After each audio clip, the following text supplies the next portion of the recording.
Dragons and serpents are some of the oldest and most widespread mythological symbols. They have been associated with some of the oldest rituals known to humankind and represent the dual expression of good and evil.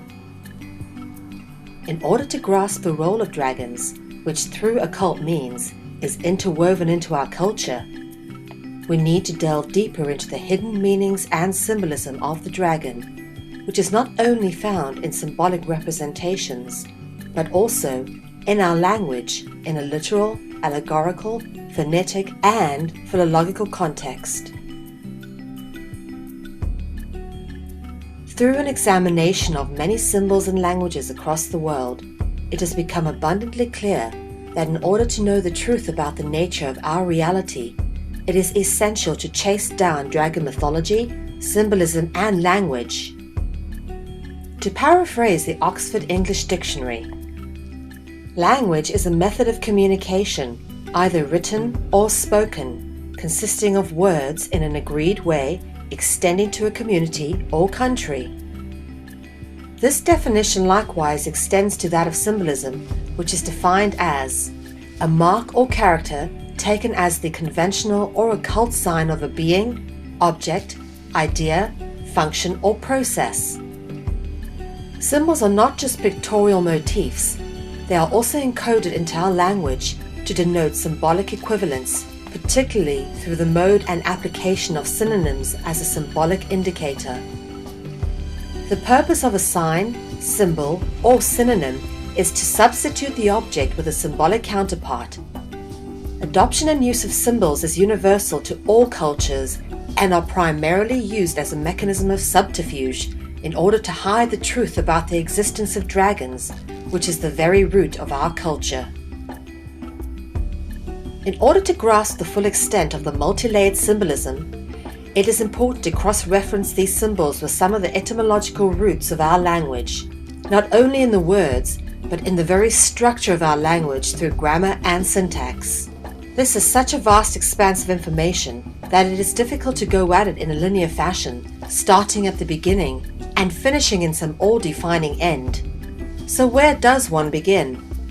I guess we begin at the beginning, literally.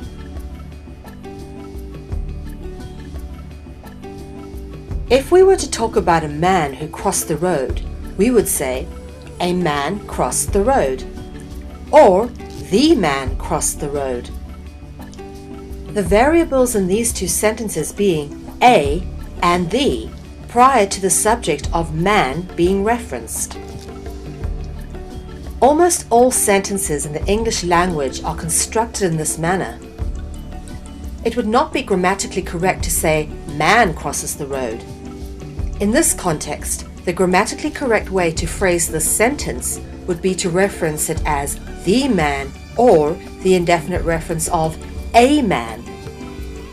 And thus the question beckons, what is the true purpose of a and the, that they have to start a sentence or be put before the reference to a subject prior to engaging the subject of said sentence? Much like the a goes before the beginning of the sentence, so the a is found at the beginning of the alphabet.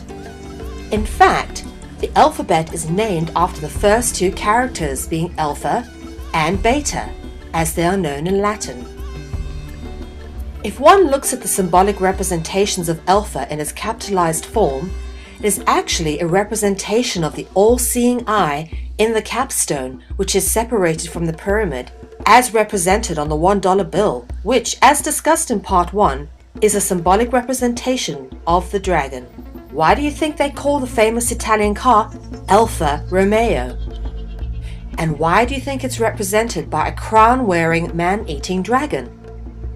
Even the use of the word alpha in English in a contextual form denotes that of being above or before all, coming first, or being at the top, the leader of the pack, as per the term alpha male or alpha dog. In much the same way, the letter A, much like the alpha, is positioned at the beginning of the alphabet and sits prior to a subject in a grammatically correct sentence construction. This context of Alpha is further proven by the Book of Revelation's verse, I am the Alpha and the Omega, clarified with the additional title, the beginning and the end. This verse is meant to indicate God speaking in the first person, laying claim to being the beginning and the end. Hence, Alpha is the beginning, and it comes before all else. Alpha is thus an allegorical reference to the gods or dragons, and has been revered and praised and put before all else, even literally and symbolically in the English language, and in fact, in all languages that have been encoded from a Greek or Latin root, resulting in the use of the alphabet as we've come to know it today, and with the use of its 26 symbols represented in it. Other letters which have symbolic representation include the letter S, which is the shape originally sounding and representing serpents. The letter W originates and is representative of water, and the letter O originates and is representative of the Ouroboros. Further proof of the positioning at the beginning of a sentence being of significance comes when you look at the word the, as in the man crossed the road. In grammatically correct English, the is placed before the subject and does not actually have much meaning or function, or so it would seem. That is, of course, unless one were to consider the occult meaning of the. The etymological root of the word the originates with dragons. The is taken from the Greek word theos. In its Greek context, the word theos or theoi refers to angels, demons, dragons, and watchers, also collectively known as the gods. This theme is further expanded in the use of words such as monotheism, meaning the belief in one god, or polytheism, the belief in many gods. The temple of the gods in Rome was known as the Pantheon. The Greek word Theotokos refers to the offspring of the gods.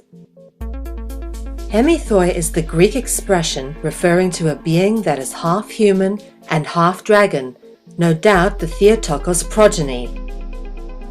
These also are cognizant with Thebes, the old capital of Egypt and a city of ancient Greece, both being places of sacred knowledge. The symbol of the Theban priesthood was a cobra. The relationships between dragons and languages are universal. The is also indicative of thesaurus, meaning a collection of words or concepts. This is rooted in the Greek noun by the same name, thesaurus, meaning a treasure. In the Grecian mysteries, treasure implies intellectual riches such as sacred or occult knowledge, and thus it is said, a dragon guards treasure. The also forms the root word of theatre, a place where a play of written words is spoken, and thespian, a speaker of the words of said play, known today as an actor or an actress. In Part 1, the interconnection between basilisk and basileus was demonstrated. This interconnection is clearly repeated and documented in the Indo-European languages. The Akkadian noun pior, which means snake, relates to the Sanskrit title Pala, which means king. This is further expanded in Egypt with Paro or Pharaoh. Pala also connects to the Indo-European root of the word parle, which means to speak. This is further expanded with the word parable, which is a story expressed often through symbolic allegory. In theatre and ritual, parables are often narrated in a play. The word play is similar to the word parle. The word narrate is taken from the Latin stem narra, meaning to tell or report. Narra is etymologically similar to naga, the Sanskrit and Pali word for a snake-like god or dragon. The theme of treasure implying intellectual riches is then further expanded with the use of the word parel, being the Dutch word for pearl, a play on the word parle, meaning to speak. Hence the expression, pearls of wisdom. In Japan, the red serpent is known as tengu, which is a play on the Japanese noun tangu, which means word. In African mythology, the serpent is called nyoka, which means the instructor or expert. This theme is further expanded in Egyptian mythology by Sobek, which corresponds with the Arabic word sabak, which means lesson or lecture. In Latin, serpens, meaning a serpent, contrasts with sapiens, which means intelligent. Again, we see the patterns in the Arabic word kafa, meaning to know, which is cognizant with afa, a viper in the Middle Eastern languages. The Greek word skolex means worm. The word worm came from the Old English word worm, which means serpent, snake, or reptile. Skolex corresponds with the Latin word schola, which means a lecture, school, sect, or followers. Schola evolved into the English words for school and scholar. If someone is a good scholar, they may be referred to as a genius. Both the Latin and Hebrew expressions of genius and geoni are definitions both rooted in jinn, taken from the Old Semitic gen, meaning serpent. Gen written in hieroglyphics is depicted as a cobra, which is also the symbol of the Theban priesthood or brotherhood. The Latin word for brotherhood is fraternitas, derived from the Arabic classification Ifrit or Ifrit, meaning a malevolent jinn, the equivalent of Satan. The Ifrit's existence is concealed by the fraternity, which are guardians of the dragon knowledge.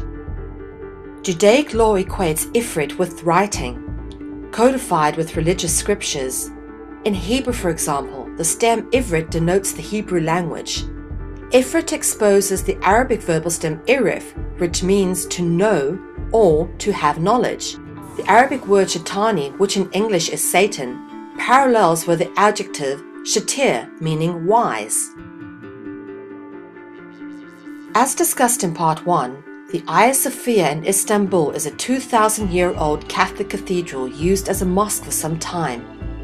Its name is pronounced Hagia Sophia in English and Turkish, despite being spelled differently in these respective languages, which gives clear indication to the serpent allegory intended, not only in the name Sophia, but in the use of the two differently spelled out prefixes to the name Sophia, and I will go on to discuss the further symbolic allegory of Sophia, which gets even more interesting. But first, we need to take a look at the words Aya and Hagia, the prefixes to Sophia, both words of Arabic origin, indicating the cathedral's time as a mosque. But more interestingly, the same themes are played out here with the Arabic synonyms Aya, meaning verse, and Haya, which means snake.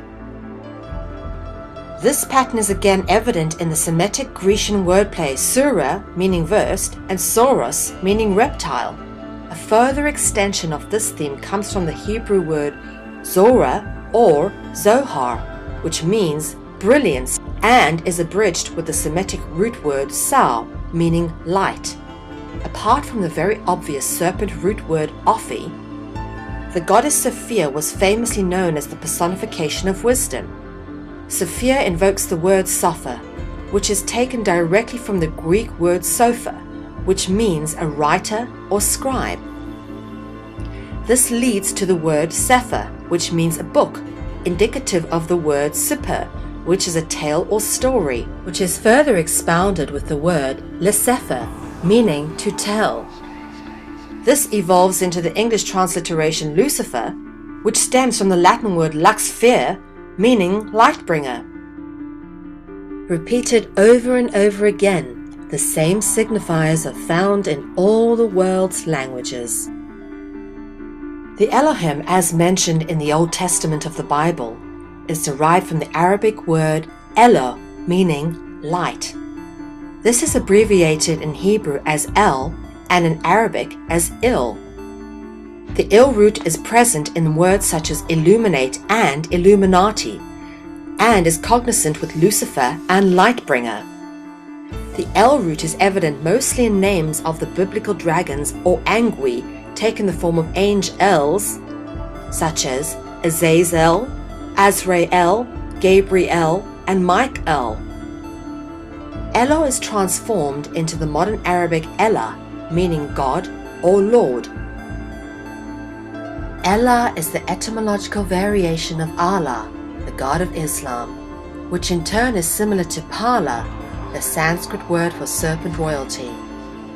The etymological root El is found in our most common greeting of hello, which is normally the first thing we say to someone, taking the alpha positioning like a and the. And of course, there is an obvious similarity between El and eel, a water snake.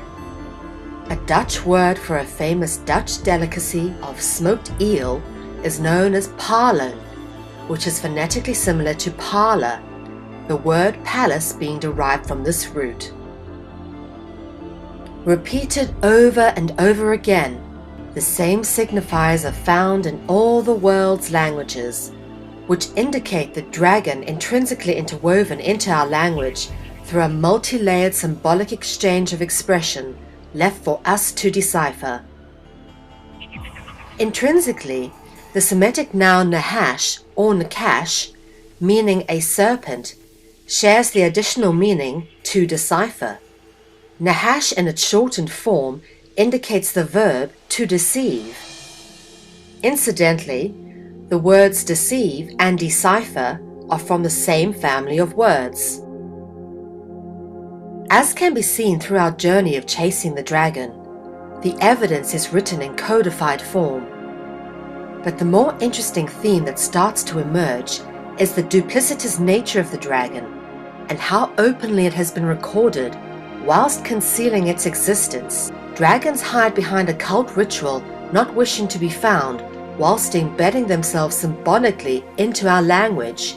Indeed, the very essence of language loans itself to symbolism, which can be deciphered to reveal the existence of dragons interwoven into the very fabric of our existence through language, literature, art, architecture, music, theatre, sport, and many other popular cultural aspects. Once you know the indicators and signifiers, Chasing the Dragon reveals the truth about mythology, folklore, and fairy tale, their root origin, and the truth about the root of our entire modern-day culture as we know it. And with that in mind, we further continue our mission, chasing the dragon through language, symbolism, parable, and tale. In the Roman language, the analogy between snake and bird is encoded into the philological relationship between Kaluba, meaning snake, and Kalumba, meaning dove. Hence the repeated depiction of doves in Christian art, sculpture, and literature, and the repeated use of columns in architecture. This etymological stem lends itself to Columbus, Columbia, and all variations that are rooted in the Kolo, Kolu, Kulu, Kula root. In traditional Christian mythology, the dove is said to be representative of the Holy Spirit, or the Holy Ghost aspect of the Trinity. The word spirit comes from the word spiro, which is another word for dragon. Spiro is also the etymological root of sprite, a dragon or fairy-like being. In my attempts to chase dragon mythology, one of the most interesting themes about dragons which keeps reoccurring is the ability of dragons to change form, and how obviously this encoding of a serpent root word into words that denote form change has been achieved, as is evident in words such as morph or metamorphosis. Although there have been stories recorded of dragons taking on forms of many other creatures, the most commonly recurring theme is the shapeshift from dragon to human or from human to dragon, a theme that has been recorded throughout history and is an ability which seems to be particularly associated with royalty and dragon bloodlines, and I will go on to explore this theme when we climb into some more mythological stories. The second example of form shifting by dragons which are recorded in historical accounts is associated with their ability to move from physical form to an invisible disincarnate ghost or entity, or the reverse, to materialize out of seemingly nowhere. This theme seems to be evident in the word and meaning of spirit, which has evolved from the root word spiro. The word spiro also forms the root of the word spiral, which alludes to dragon and serpent symbolism. For example, the Caduceus depicts spiraling serpents. Depictions of spirals in architecture are symbolic of serpents, appearing, for example, on the top of columns. Spirals in the capital of columns are stylized symbolic representations alluding to the dragon. Also rooted in the word spiro is the shortened modern-day eclectic term spook, commonly referencing ghosts or spies. The word spy as a verb is interpreted as look or see. In its use as a noun, the word spy is a shortening of espionage, which also finds its root in the word spiro, meaning dragon. The theme of spirit or spook is then further extended by the entity that we've come to know as a phantom, which can be both physical or ghost-like in nature, and has been depicted in both aspects in literature, theatre, and film. The word phantom originates with the root word fein, which means snake. The appearance of these spirits or phantom-like gods or dragons to humans or other beings out of seemingly nowhere is known as a theophany, meaning the appearance of God, taken from the ancient Greek word theophania, indicating the and fein root words.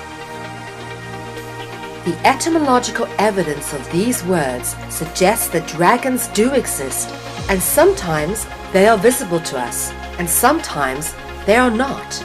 Hidden from sight, we have been watched by spirits and phantoms, angels and demons, gods and devils, all making their appearances in mythology under various titles, words, and symbolic representations of the dragon. The word occult, meaning that which is hidden from sight, is derived from the Latin word oculus, meaning eye. In biblical accounts, dragons have been referenced as the Watchers. Again, this is further represented by the reoccurring all-seeing eye symbolism found on the back of the $1 bill, on and in churches, and many other interesting places. In line with this theme, eyes are often found on the artwork of heptagon, which are seraphim angels with 6 wings, which are often depicted with numerous single eyes within its wings, demonstrative of the Watchers. And whilst touching on the theme of wings, it is pertinent to point out that they are one of the most prevalent and obvious symbols of dragons, appearing not only joined to the back of numerously depicted beings. Wings also make appearances in many other interesting and unusual places. Often wings are depicted on the head of pantheistic gods, as is the case with the Gorgon Medusa. The Greek god Hermes, which became known as Mercury under the Romans, is also depicted with wings on his head, but more interestingly, he is often depicted with winged sandals or winged feet, and is described as serpentipedous or dragon-footed.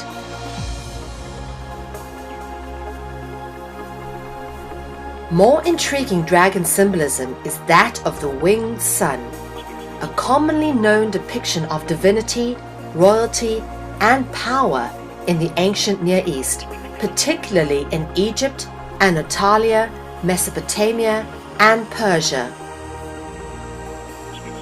Modern variations of this symbol can be found on the logos of Chrysler and Mini. In Egypt, the solar disk between 2 wings is often depicted with a pair of uraeus, which is a rearing cobra. The uraeus is often found on the royal pharaoh's headdress. Headdress, hats, crowns, adornments have by and large, being worn as symbolic representations of status or function by all civilizations, even to this very day. What is interesting to recognize is just how many of them are rooted in symbolic representations of the dragon. The mitre, for example, is a hat which is an alternative to the crown worn by the Pope, but is also worn by other higher-ranking members of the priesthood. It is in fact modeled after a fish head in honor of the Babylonian fish god Dagon. The word Dagon is etymologically similar to dragon. The word mitre is etymologically similar to Mithra, a sun god who wore a Phrygian cap, which turns up in some interesting places, including on the old United States Army flag beneath a serpent. The Phrygian cap also appears on Typhon, the most feared of the Greek gods. The Phrygian cap is the basis of the wizard's cap, as worn by Gandalf in Lord of the Rings, who is often referenced by the name of Mithrandir, after Mithra, from where the Phrygian cap originates. Variations of the Phrygian cap can be found adorning the head of Buddha. The Phrygian cap in its modern-day incarnation can be found adorning the head of the Christmas icon, Santa.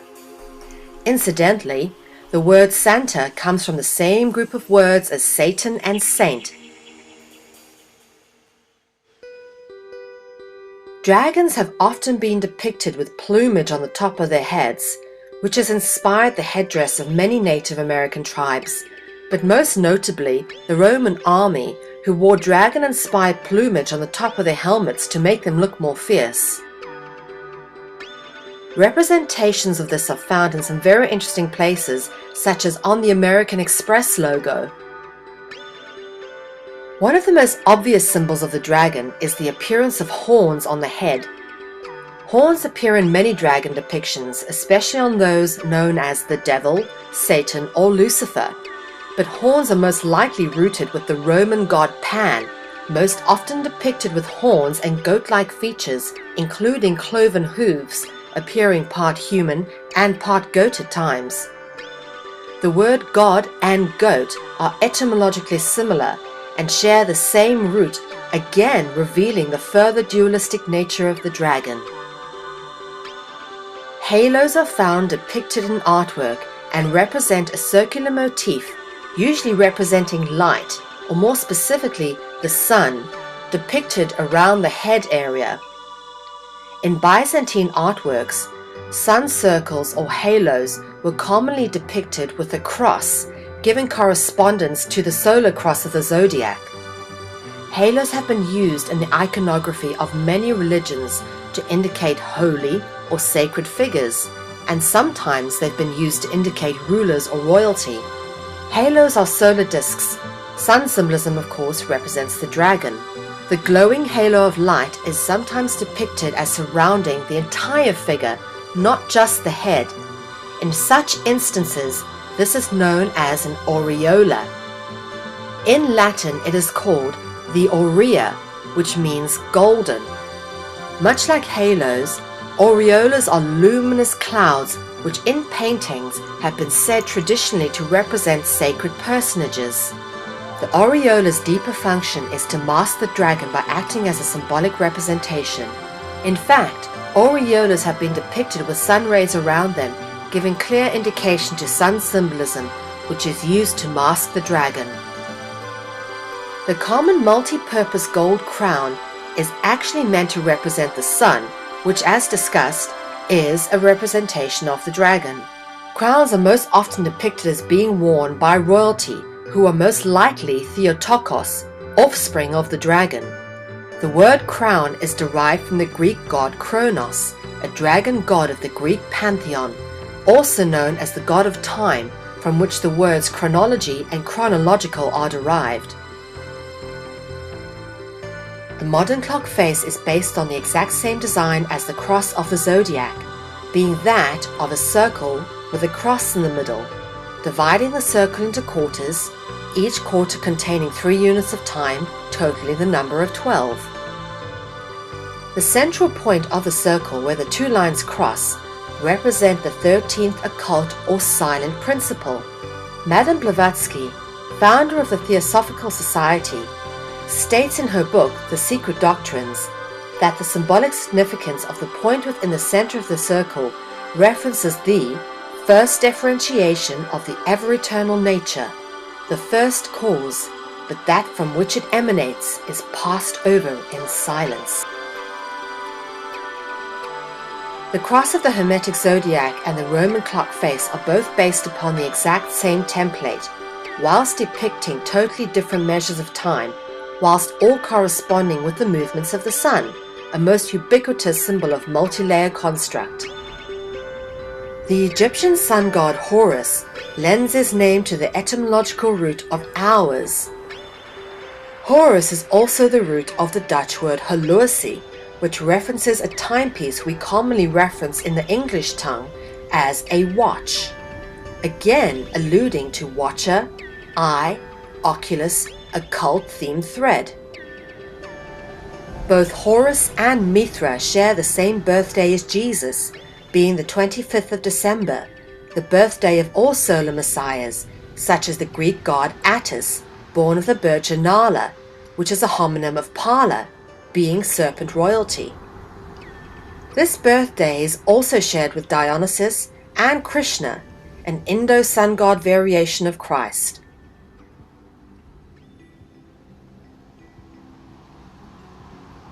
There is much evidence pointing to the fact that Jesus was either A symbolic and allegorical representation of the dragon, or B, Jesus was a dragon, or at least of serpentine genealogy, Theotokos or Hemithoi.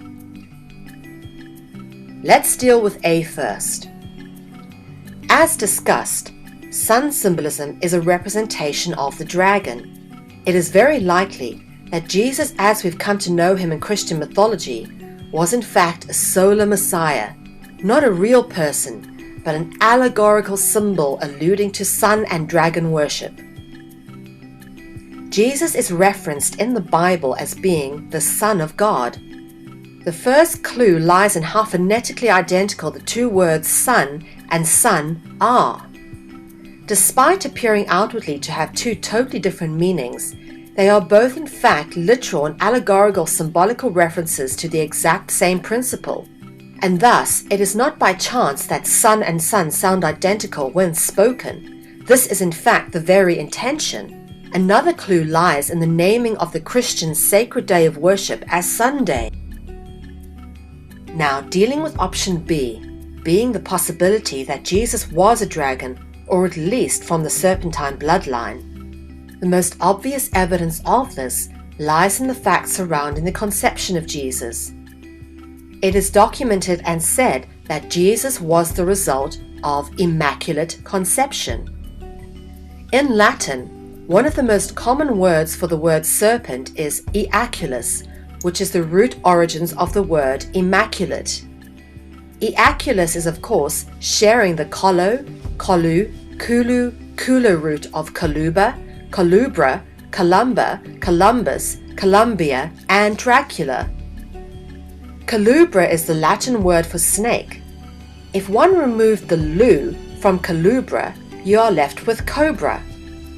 Now the lu is the root of, that's right, Lucifer, Luxfer, Illuminate, Illuminati, and all variations thereof. As you can see, the multi-layered tapestry of words begins to thread together a much bigger picture of dragon worship, intricately interwoven into our reality through language. It is quite interesting to note that in chasing the trail of the dragon, we end up on the trail of the Holy Grail, which in Christian mythology is said to be the cup that Jesus drank from at the Last Supper, and a cup that caught the blood drops of Jesus as he was crucified.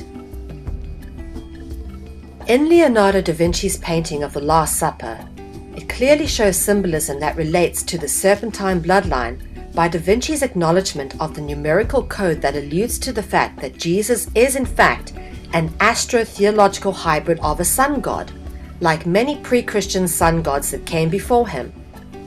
The numerical code in this painting mirrors that of the cross of the zodiac, which depicts the sun's movements across the sky through the course of the year, and is divided up into 12 representations, which are then further divided into 4 by the vertical and horizontal equinox and solstice lines, to each contain 3 parts. So it's 4 times 3 equals 12, with the point of the originating creative principle being the 13th occult principle, represented as the point in the center of the cross. In Leonardo da Vinci's painting, this would be represented as Jesus. Leonardo da Vinci's observance to the multi-layered literal, numerical, astrotheological, and allegorical symbolism, not to mention his openly acknowledged membership to the Priory of Sion, places him firmly in the realms of a high-level secret society initiate endowed with occult knowledge. The Holy Grail or Holy Chalice is also known as the Cup of the Covenant. It is often depicted in artworks as a chalice holding wine, which is representative of blood, and is occasionally depicted with a serpent on the cup, which is of course representative of the serpentine bloodline. The serpent spiraling around the cup is a commonly used symbol of the pharmaceutical industry. As documented in the book Holy Blood, Holy Grail, the cup is not actually a lost relic.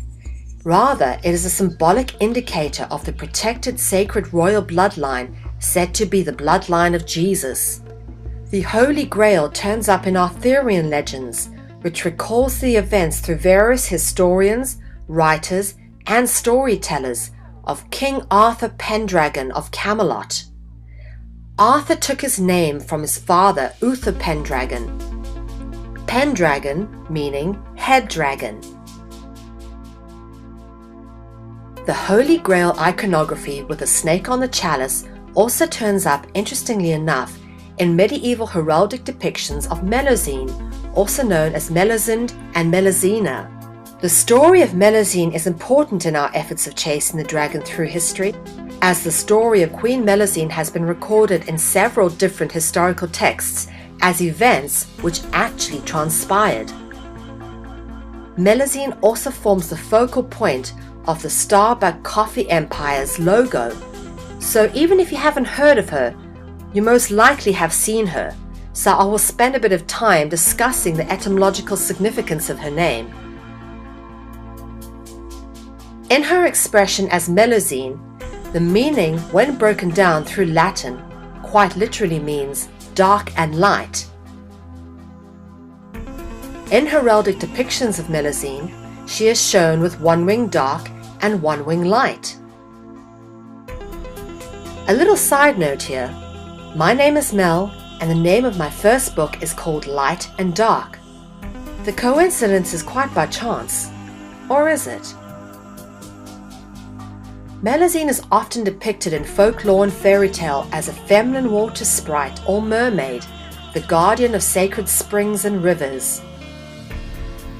Melusine is often depicted as wearing a crown and with her tail split into 2, with either part in each hand. Mermaids take on the etymological origins from the Latin word mare, also being the root of marine, maritime, and Mary. Melusine is referenced in mythology and literature as being fae, which is another word for fairy. The word fae is a homonym of fane, the root word of phantom, fane meaning snake. The words fantasy, fable, and fairy tale find origins in the fae, fane root. There are many variations of the story of Queen Melusine, and she is the best example of how historical facts have been transmuted into folklore considered by scientific standards of our modern age to be fiction. The term fairy tale is in fact rooted with Melusine, who has been known as the original Queen of the Fairies in European folkloristic traditions, the word tale referencing her dragon tail.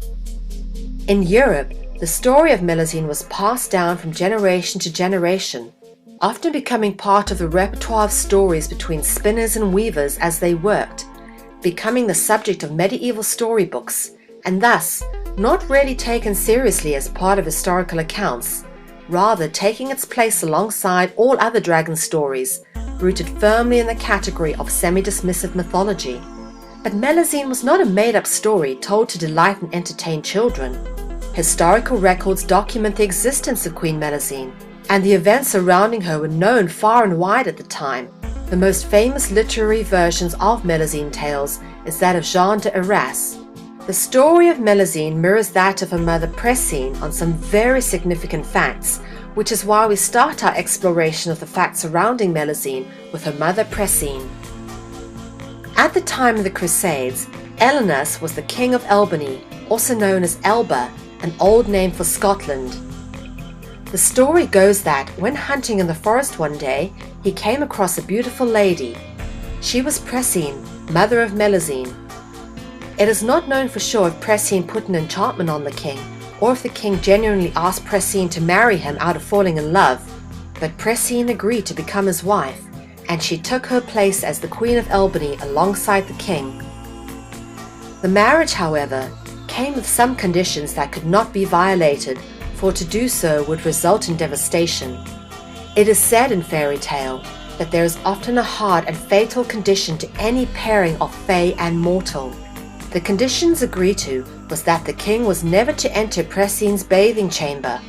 The king was further forbidden from being in the chamber when her triplet daughters were born, and he was also forbidden from being in the chamber when the daughters bathed. What makes you think the queen was trying to hide something? The queen so loved her beloved King Elenus that when he violated the oath, seeing the queen and her daughters in their real dragon form, instead of killing the king, Pressine left Albany, taking her 3 daughters with her. Pressine took refuge in Avalon, home of the dragons and fae. Palatine, Melior, and Melusine grew up in Avalon, and I will go on to discuss the significance of Avalon. The folkloristic story goes that Guy de Lusignan, the Count of Poitou, found Melusine in the forest of Colombier in France. Just as her mother had done, Melusine swore the Count to honor their agreement of not intruding on a weekly bathing ritual which took place on a Saturday. Once the servants had prepared Melusine's bath, she was always left in complete privacy. Melusine used her magical gifts to build the magnificent Lusignan castle and to assist her husband in gaining power and riches. Melusine was said to be unspeakably cruel and was often referenced by the common folk as the devil's daughter. Whispers and rumors about Melusine began to spread, and it is historically documented that the servants reported that Queen Melusine had legs that were scaly like a lizard. The Count was increasingly confronted with rumors until one day his curiosity could no longer be contained. He concealed himself in Melusine's bathing chamber and observed her as she bathed, and saw that she was half woman and half serpent from the waist down. Melusine discovered that the Count had betrayed their agreement, but she forgave him. When during a disagreement he called her a serpent in front of his entire court, she assumed the fully transformed figure of a dragon and flew away. Melusine is often associated with the Lady of the Lake of Arthurian legends, who plays a pivotal role in many stories, including giving King Arthur his sword Excalibur. The Lady of the Lake is supposed to be the ruler of Avalon, the place where Melusine and her sisters were raised. Like most myths, Avalon has long since been dismissed as being an actual place, in favor of being a non-existent place of myths and legends, but has been associated from an early time with mystical practices and magical people. There are several stories that Joseph of Arimathea founded Avalon. Joseph of Arimathea was a wealthy tin merchant and nobleman. It is claimed that he traveled with Jesus, when he was a young man, to the area now known as Somerset in England. Incidentally, the hills of Somerset are laced with tin. Despite the many confusing legends, if you actually follow the etymological clues, it becomes very obvious as to what Avalon was, what it is called now, and its significance. The official records of the meaning of Avalon traces it to a Welsh name claiming it means the Isle of Apples. The word Avalon shares the Lon root with Babylon and London, and this is no coincidence. More interestingly, the first syllable Ava is rooted in the Arabic word afa, meaning viper, a kind of snake. Vowel sounds are often substituted, resulting in the serpent word efa, which evolved into Eve. Apples and Eve. Where have I heard that one before? Ava informs on the root of Ave Maria, the Latin representation of the Virgin Mary. Virgin, viper, venom, and Venus all come from the same group of words and thus share a common root, and we will get into Venus later. Lucifer is documented in Christian mythology as being a fallen angel, and angels, as discussed, are dragons. But what is particularly interesting in this context is the reference to the kind of angel that Lucifer is, being a fallen angel, which corresponds with Avalon's Old Welsh name of Innis Athlon. Avalon has also been referenced as the Isle of the Dead. Avalon has also been identified as the place where the famous sword of King Arthur, called Excalibur or Caliburn, was forged. Much like the Holy Grail, which is represented as a drinking vessel or chalice, so too was Excalibur a symbol of the dragon bloodline, and is associated with the claim of sovereignty over Britain. In fact, the sword and chalice are not only symbols of the royal dragon bloodline, they are inextricably linked to ritual, and the root of all ritual is dragon worship. The word Excalibur or Caliburn invokes the word caliber, which references the quality of someone's character or level of their ability or acceptability.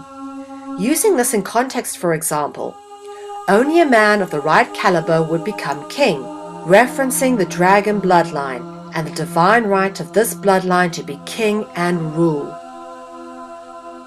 When Arthur was seriously wounded after fighting Mordred at the Battle of Camlan, he was taken by an enchantress, Morgan Le Fay, to Avalon, where he was cared for by the fairies until his death.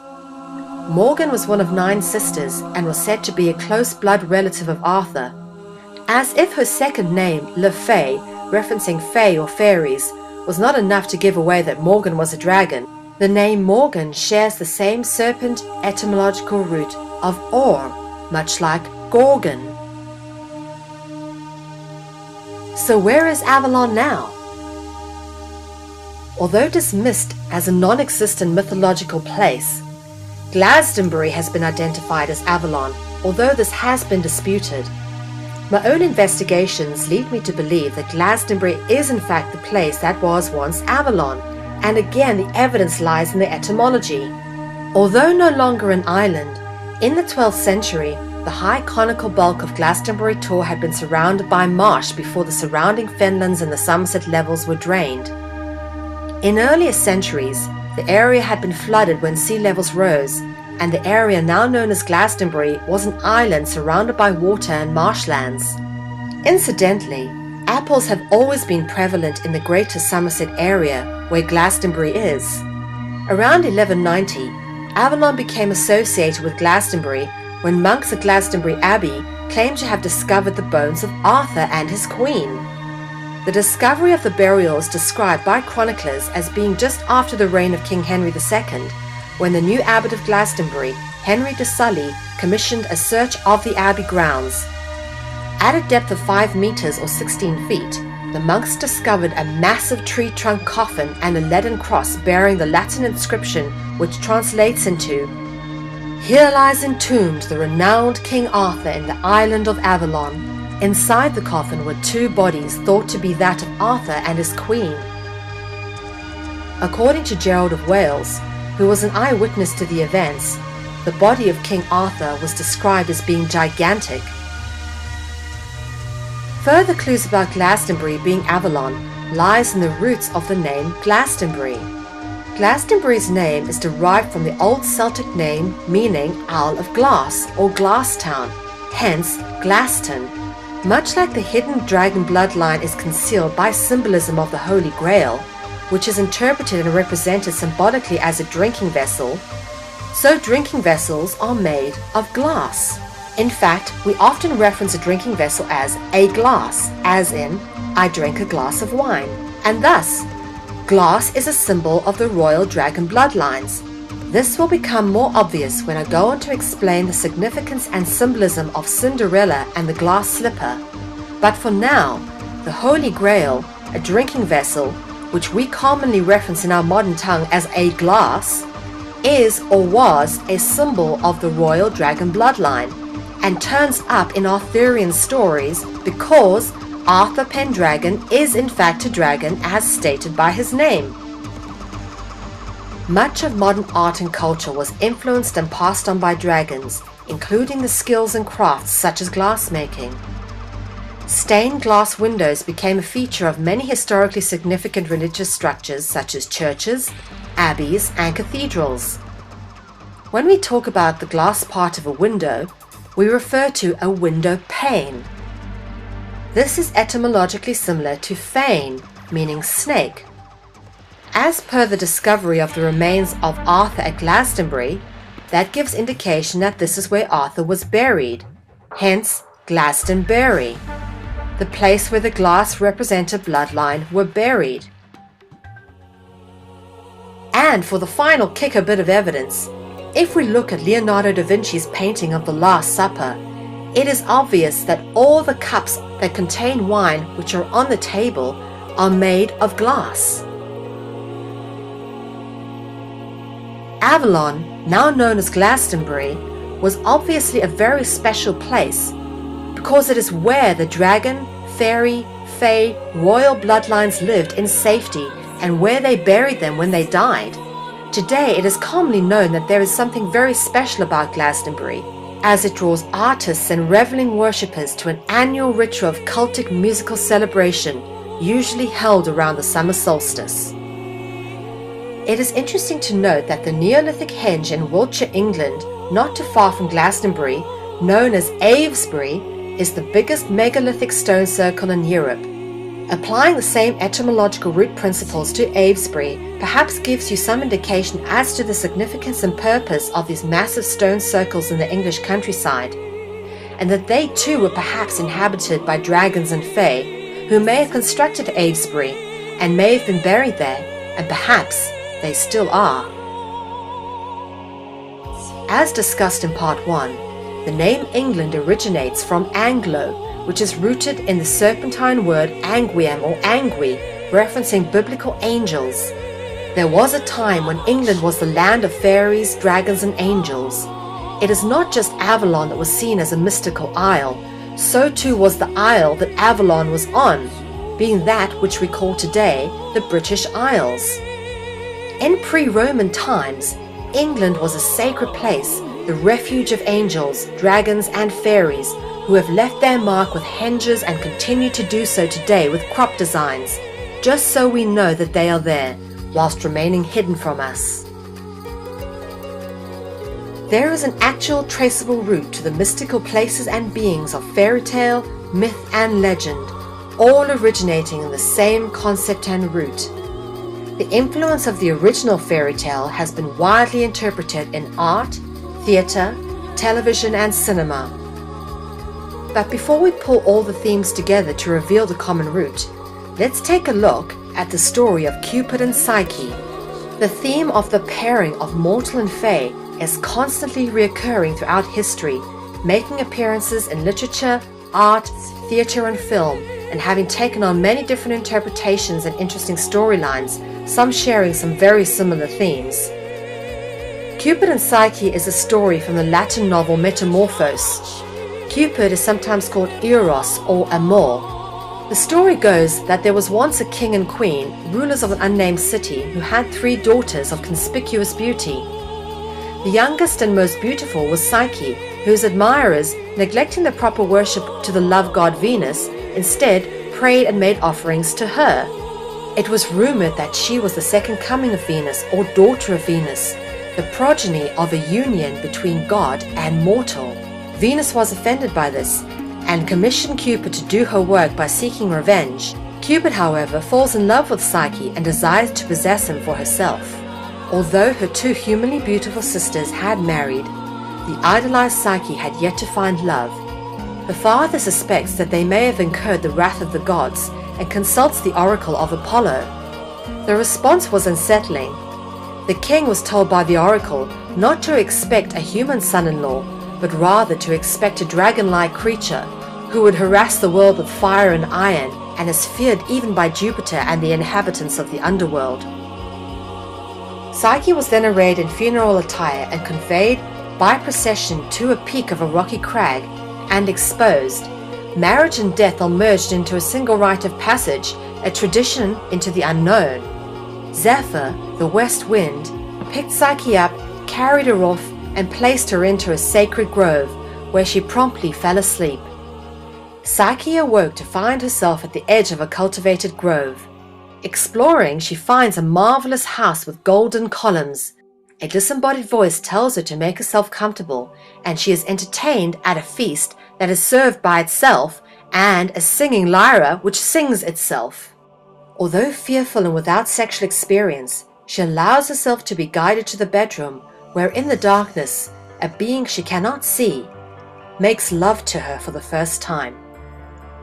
She gradually learns to look forward to his visits, although he always departs before sunrise and forbids her to look upon him, and soon she becomes pregnant. Psyche's family yearns for news of her, and after much cajoling, Cupid, still unknown to his bride, permits Zephyr to carry her sisters up to visit him. When they saw the splendor in which Psyche lived, they became envious and began to undermine her happiness by prodding her to uncover her husband's true identity, since surely, as foretold by the oracle, she was living with a vile winged serpent who would devour her and her child. One night after Cupid fell asleep, Psyche carried out her plan devised by her sisters. She brings out a dagger and a lamp in her attempts to kill the monster. But when the light instead reveals the most beautiful creature she has ever seen, she is so startled that she wounds herself on one of Cupid's arrows in his cast-aside quiver. Struck with a feverish passion, Psyche spills the hot oil in the lamp and wakes Cupid. He flees, and though she tries to pursue him, he flies away and leaves her on the riverbank. After a complex series of trials, they do eventually marry, but for now this is where we end the story, as I wish to point out some similar themes that we're going to draw together. These mythological stories have been reinterpreted in many ways, and traces of them are evident in many modern-day renderings, interpretations, and retellings. Just like in the tale of Melusine, the hiding of true form between a pairing of dragon and human is a recurring theme, as is the dire consequence of this pairing. In the 1984 mermaid film Splash, several interesting folkloristic fairy tale themes are repeated. The most obvious theme of note is the pairing of human and mermaid. Then, of course, it is the big secret of the true form held by Madison, the mermaid character played by Daryl Hannah. When Madison decides to visit Alan, the character played by Tom Hanks, she has 7 days before she must return to the sea, or she will never be able to return as a mermaid again. The 7-day theme is rooted in Melusine, who bathed every 7 days. Much like Melusine, it was in the bathtub that Madison transformed into a mermaid, and her secret was almost discovered.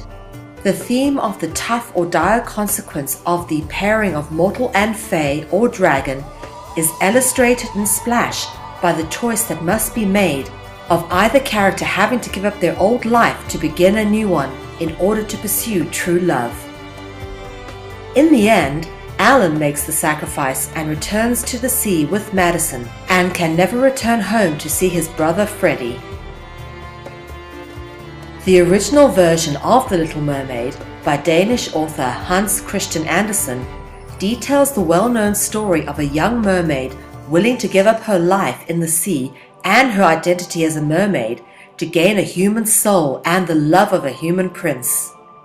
The tale was first published in 1837 and has been adapted to various media, including musical theatre and animated film. In the Lord of the Rings trilogy, the character known as Aragorn, the rightful king of men of Middle-earth, who is a mortal, is paired with Arwen, a fairy elf being who is immortal. In Tolkien's rendering of this story, there is a very noted and long-winded homage given to this deep love shared between Aragorn and Arwen.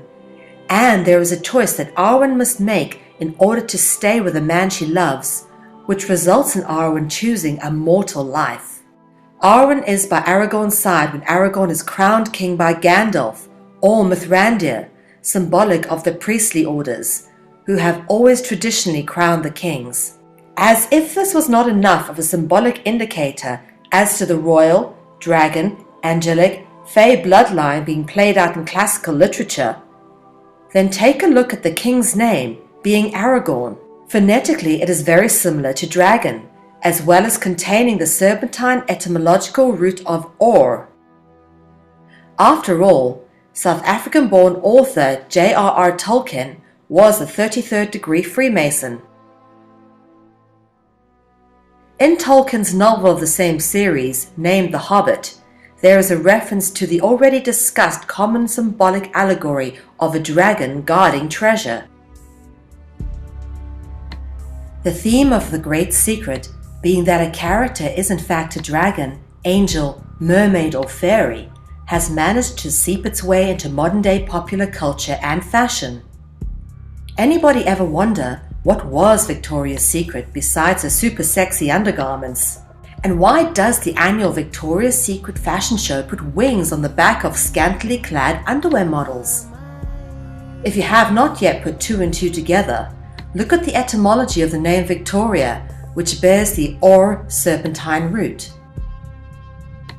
The influence in these themes can be found in many fairy tales, such as Beauty and the Beast, The Princess and the Frog, Shrek, Beowulf, and Ladyhawke. The influence of the story of Cupid and Psyche is also evident in the circumstances of the story of Cinderella, which also involves two antagonistic sisters, much like Psyche had. As discussed earlier, the symbolic significance of glass being an indicator of the dragon bloodline occurs in the tale of Cinderella in the form of the glass slipper.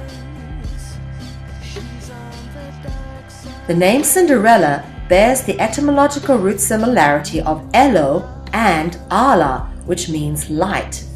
The objective of the prince in the story of Cinderella of finding his princess by making all the women of the land try on the glass slipper was to find the princess of the appropriate bloodline, the one whose fit symbolically fitted the glass slipper, which, as already demonstrated, is a representation of the dragon bloodline. The expression, "if the shoe fits, wear it," originates with this concept of being of the right caliber to marry the prince, and that meant being of the corresponding bloodline. In the story of Arthur, he became king after he pulled the famous sword Excalibur from the stone. Many tried to pull the sword from the stone, but only the rightful king, the man of the right caliber, meaning the dragon bloodline, could pull the sword from the stone. In much the same way, the glass slipper would indicate the royal dragon bloodline symbolically. Only the foot of the necessary caliber, being the one to fit the glass slipper, would be allowed to marry the prince. Royalty has always been obsessed with maintaining the dragon bloodline, hence the multi-generational ancestral interbreeding that has gone on between elite royal dragon bloodlines, resulting in the dragon-ruling elite of today. Venus is the Roman goddess of beauty, love, sex, and fertility, and is often worshipped under her aspect as Aphrodite. The Roman Emperor Julius Caesar claims Venus as his ancestor, which could very well be true because, as evidence has shown, royalty and rulers are descended from the dragon. Venus is depicted as being born from an oyster shell, much like a pearl. Dragons and pearls are inextricably linked through a complex series of etymological symbolic indicators. Dragon pearls are also demonstrated as glass or crystal spheres or bowls. A glass sphere turns up in the Lost Da Vinci in the hands of Jesus. Dragons, royalty, and high-ranking members of the priesthood are often depicted in art and sculptures with all grasping spherical balls. This theme is further demonstrated by the name of the bridge which leads to Avalon, which was originally known as Ponta Pearl, but is today known as Ponta's Ball. The theme of bulls is further explored in Part 3 as we take on the cult of bull worship, or more accurately, Baal worship. The ambivalence of Venus's function is suggested in the etymological relationship of the root venes with the Latin venum, which means poison. This leads us onto the word venom, which further leads us onto serpent roots, as poisonous venom is synonymous with snakes. The innate sexuality of Aphrodite or Venus is evident in the phonetic similarity between Venus and penis, but also the symbolic allegory of the pairing of venom and semen, penis and serpent, which becomes obvious in the Latin word jaculus, meaning snake, which forms the root word ejaculate. Indeed, symbolically, an ejaculating penis is representational of a spitting cobra, and the greater symbolic allegory of this becomes obvious when I get into cults and ritual in Part 3. But to sum up Part 2, the Latin word jaculus, meaning serpent, is the root of ejaculate. The Latin word eaculus, meaning serpent, is the root of immaculate. They are all linked by the kolo, kolu, kula, kulu root group of words. The kolo, kolu, kula, kulu group of words links to Dracula and Pala, which in turn links to Ala. Ala links to Ella, which links to Elo, which means light. El is the root of electricity, which is synonymous with light. Light is synonymous with the sun, lumination, illumination, Illuminati, and Lucifer or Lux Sphere, the light bringer. Indeed, the beginnings of our very language and culture being rooted with dragons is evident in words such as origins, orientation, and oriental. The beginning of the Bible starts with the story about creation, allegedly man's origins. This story has the famous talking serpent and the character known as Eve, a name rooted in serpentine etymology as discussed.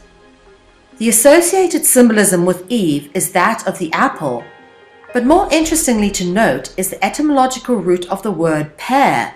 Indeed, apples and pears are synonymous, and thus the allegory of pears is rooted in the etymological similarity to Pio.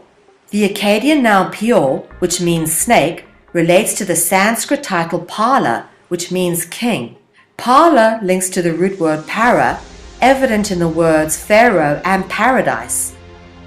The concept of paradise or Eden is of course then rooted in the biblical creational story of man's origins. The serpentine etymological roots also extend to words such as organ, orphan, orthodox, orgasm, and orgy, the significance of these themes being detailed in Part 3.